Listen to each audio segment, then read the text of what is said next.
The movie is more similar in every way to a comic book than the first one, including the fact that you should just really sit back, eat your popcorn, and have fun. And the story is going to be taking twists and turns here and there. And quite frankly, neither David nor I were worried about making this real, as everybody seems to be worried these days. We wanted to make it fun. It's important to me, I think, from a kind of fan credibility level, that this film, or these films, this franchise, have an integrity to them that's true to the comic books. And one of the things that's a little different from Blade, from some of the other more well-known characters like Spider-Man or Captain America, is he always was a very dark character, so it's appropriate that these films be R-rated. And you can get away with a little more in these films than you could in Spider-Man or Captain America. But, you know, I think they're true to the comic book sensibility. What we did very well was capture the tone of a comic book, and Guillermo's a total comic book geek. He's got a huge, I think, like a quote-unquote important collection of comic books. So he understands the tone very well. And in that sense, whether his style is slightly more Gothic or Baroque, darker, the tone, I think, is still going to be quite consistent.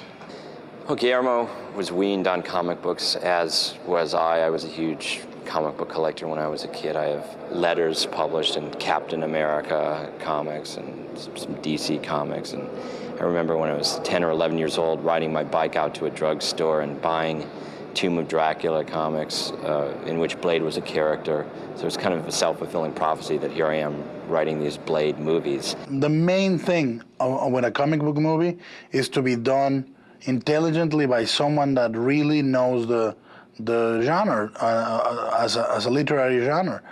I think that so often you hear someone is adapting a comic book movie and they think they're adapting a movie for retards.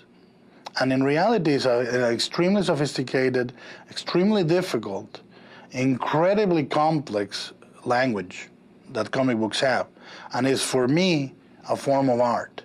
As there are comic books that stand right next to a Thomas Cole painting as a masterpieces, or the Mona Lisa, or anything you want. For me, there are comic books that are that great as a humanity-created piece of expression. And I approach that with enormous respect and discipline and try to translate that to the screen. You know, there are different types of comic books as there are different types of movie. And I wanted this to be the comic books that I read as a young guy that made me excited and action-packed, and that had the kind of exaggerated language that Jack Kirby, for example, would have. And I wanted to give the movie that kind of exaggerated language. You know, Ron Perlman with the two guns pointing to each side in an almost superhero pose, with the Reapers running on the walls, or stuff like the explosions, which are going to be treated to be like a Jack Kirby explosion in a comic book. The ultimate effect of that is going to even have the trademark Jack Kirby style explosion power dots. That, if you know the comic book style, it's very evident. We also push certain sounds beyond the reality. And I say this very often in the mixing stage. I say they are mixing things like real, like a real movie, like a movie that reflects reality, and I tell them it's a comic book. So please make this sound like a comic book door, meaning crack, you know, where you read the sound. Bang. Bang in a comic book is bang.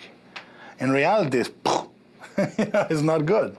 The style of dialogue there is it has a certain awkwardness that makes it uniquely comic book, like must reach the lever or I will die, you know, or like limb is broken in two, must get up, you know, like things that are completely, no one talks like that or even thinks like that. But Goyer now and then hits it just perfect in the movie. You know, certain lines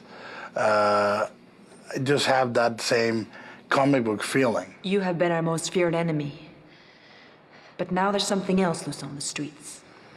You want to catch the hunter. You start with the prey. Wesley has an uncanny thing. And I don't know, it's completely part of his nature.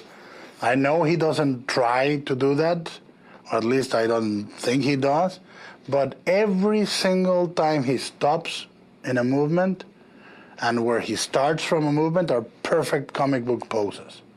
Perfect. Like you can freeze frame that and it's a comic book frame.